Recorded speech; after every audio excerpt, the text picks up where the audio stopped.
ഒരുപാട് ത്രില്ലറല്ലെങ്കിലും എന്നാലും നല്ല ഒരു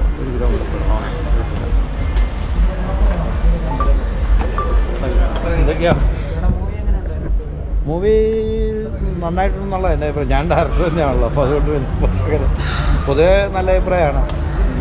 ഈ സിനിമയുടെ ഡയറക്ടറാണ് നമ്മൾ പ്രിയപ്പെട്ട. അതുപോലെ നമ്മൾ കാസർഗോട്ടുകാരാണ്. ഞങ്ങൾ ഈ സിനിമയിൽ ചെറിയൊരു കാസർഗോഡ് ശൈലിയിൽ ഒരു അനൗൺസ്മെൻറ്റിൽ ചെയ്തിട്ടുണ്ട്. അതുപോലെ തന്നെ നമ്മുടെ പ്രിയപ്പെട്ട ഇവനും അജ്മൽ, ഞാൻ ഒരു ക്യാരക്ടർ ചെയ്തിട്ടുണ്ട് ഈ സിനിമയിൽ.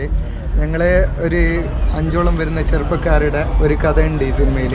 എല്ലാവരും തീർച്ചയായിട്ടും ഈ സിനിമ കാണേണ്ടതായിട്ട്. പ്രത്യേകത കൂടിയുണ്ട്, ഇമ്പോർട്ടൻ്റ് ആണ്. ഹൊറർ ക്രൈം ത്രില്ലർ എല്ലാവർക്കും ഇഷ്ടപ്പെടുന്ന ഒരു സിനിമയാണ്. പ്രത്യേകത എന്ന് പറഞ്ഞാൽ സപ്തഭാഷാ സംഗമഭൂമിയായ കാസർഗോഡ് മുതൽ പിന്നെ തലസ്ഥാന നഗരിയിലെ തിരുവനന്തപുരം വരെയുള്ള ആളുകൾ ഇതിൽ അഭിനയിച്ചിട്ടുണ്ട് എന്നുള്ളതാണ്. ഒരുപാട് ആളുകൾക്ക്, പുതുമുഖങ്ങൾക്ക് ഒരുപാട് ആളുകൾക്ക് ഇതിൽ അവസരം കൊടുത്തിട്ടുണ്ട്. എല്ലാ GM മനു ഒരായിരം നന്ദി അറിയിക്കുന്നു. ജീവിതത്തിൽ ഞാൻ ഒരിക്കലും അനൗൺസ്മെന്റ് ചെയ്യുന്ന സമയത്ത് സിനിമയിൽ ഒരു അനൗൺസ്മെന്റ് കിട്ടുമെന്ന് ഞാൻ എൻ്റെ ജീവിതത്തിൽ പോലും വിചാരിച്ചിട്ടില്ല. ആ ഒരു അവസരം പോലെ എനിക്ക് പ്രിയപ്പെട്ട ഡയറക്ടറൊക്കെ തന്നിട്ടുണ്ട്. വലിയ സന്തോഷം. എന്തായാലും നിങ്ങളൊക്കെ ഈ സിനിമ കണ്ട് വിജയിപ്പിക്കണം എന്നാണ് ഞങ്ങളുടെ അഭിപ്രായം. ഈ സിനിമയുടെ പേര് ദ പ്രൊട്ടക്ടർ എന്നാണ്. തീർച്ചയായിട്ടും മലയാളികൾ കണ്ടിരിക്കേണ്ട സിനിമയാണ്. ഓക്കെ, ശരി, ഓക്കെ. എല്ലാവരും സിനിമ തിയേറ്ററിൽ പോയി തന്നെ കാണണം. അല്ല, അത് അജ്മൽ പറഞ്ഞത് ശരിയാണ്. നമ്മുടെ അടുത്ത് ആരും ഒന്നും അവസരം ചോദിച്ചിട്ടും ആരും മടക്കി അയച്ചിട്ടില്ല. എല്ലാവർക്കും അവസരം കൊടുത്തിട്ടുണ്ട്. പുതിയ ആൾക്കാർ എന്റെ മോള് തന്നെ ഇതിൽ അഭിനയിച്ചത്. പുതുമുഖങ്ങൾക്ക് അവസരം കൊടുത്തിട്ടുണ്ട്. ഒരുപാട് പുതുമുഖങ്ങൾക്ക് അവസരം കൊടുത്തിരിക്കുന്ന ഒരു ചിത്രമാണ്. പിന്നെ അതേപോലെ തന്നെ നമ്മുടെ ഷൈൻ ടോം ചാക്കോ, ശിവജി ഗുരുവായൂർ, സുധീർ കരമനച്ചേട്ടൻ, പിന്നെ അങ്ങനെ ഒരുപാട് പുതുമുഖങ്ങൾക്കും ഇവരെ പോലെ തന്നെ അവസരങ്ങൾ കൊടുത്തിട്ടുണ്ട്. കൊള്ളാം. One time വാച്ചബിളാണ്.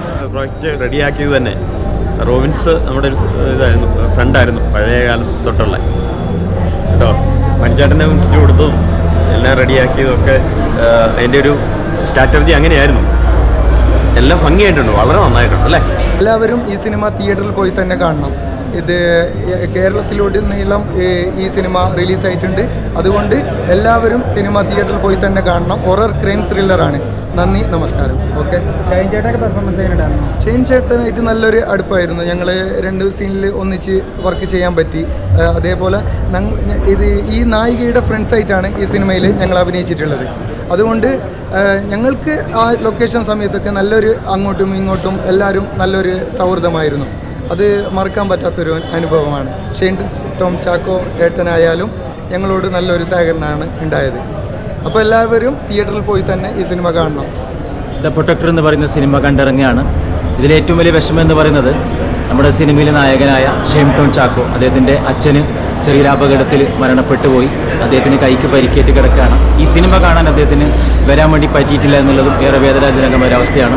ആത്മാവിന് നിത്യശാന്തി നേരുന്നു. കുടുംബത്തിൻ്റെ ദുഃഖത്തിൽ നമ്മൾ പങ്കുചേരാണ്. പിന്നെ ഏറ്റവും വിഷയം എന്ന് പറഞ്ഞാൽ കേരളത്തിലെ 14 ജില്ലകളിലെ പല ആളുകളും, പല കഴിവുള്ള ആളുകൾക്കും ഇതിൽ അവസരം കൊടുത്തിട്ടുണ്ട് നമ്മുടെ പ്രിയപ്പെട്ട ഡയറക്ടർ എന്നുള്ളതാണ് ഇതിൻ്റെ ഏറ്റവും വലിയ പ്രത്യേകത. ഞങ്ങളൊക്കെ കാസർഗോഡ് ജില്ലക്കാരാണ്. കാസർഗോഡിൽ 4 യുവാക്കൾ ഈ സിനിമയിൽ അഭിനയിക്കുന്നുണ്ട്. ഞങ്ങളൊക്കെ ഒരിക്കലും വിചാരിച്ചതല്ല ഞങ്ങൾക്ക് സിനിമയിലെത്താൻ വേണ്ടി പറ്റും എന്നുള്ളത്. പക്ഷേ ഞങ്ങൾക്ക് നല്ലൊരു അവസരം തന്നെ ഇതിൽ തന്നു. ഞാനൊരു അനൗൺസറാണ് കാസർഗോഡ് ജില്ലയിൽ. സിനിമയിൽ ഒരിക്കലും ചെയ്യാനൊരു അവസരം കിട്ടും ഞാൻ വിചാരിച്ചതല്ല.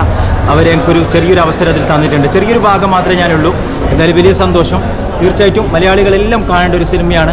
നിങ്ങളൊക്കെ ഈ സിനിമ നോക്കി വിജയിപ്പിക്കണം എന്ന് തന്നെയാണ് ഞങ്ങൾക്ക് പറയാനുള്ളത്. എന്തായാലും വലിയ സന്തോഷം. പിന്നെ ഒരു പ്രത്യേകത കൂടിയുണ്ട് ഈ സിനിമയിൽ. ഇതിൻ്റെ നായികയായിട്ട് വരുന്നത് ഡയാന എന്ന് പറയുന്ന അമേരിക്കക്കാരിയാണ്. അവൾ അമേരിക്കയിലാണ് പഠിത്തമുള്ളത്. അവളും ഇന്ന് വന്നിട്ടില്ല. പുതുമുഖ നടിയാണ്. മലയാള സിനിമയിലേക്ക് ഒരു പുതുമുഖ നടി ഡയാന എന്നുള്ളത് ഒരു വലിയ സന്തോഷം നൽകുന്ന ഒരു കാര്യം കൂടിയാണ്. Okay, thank you.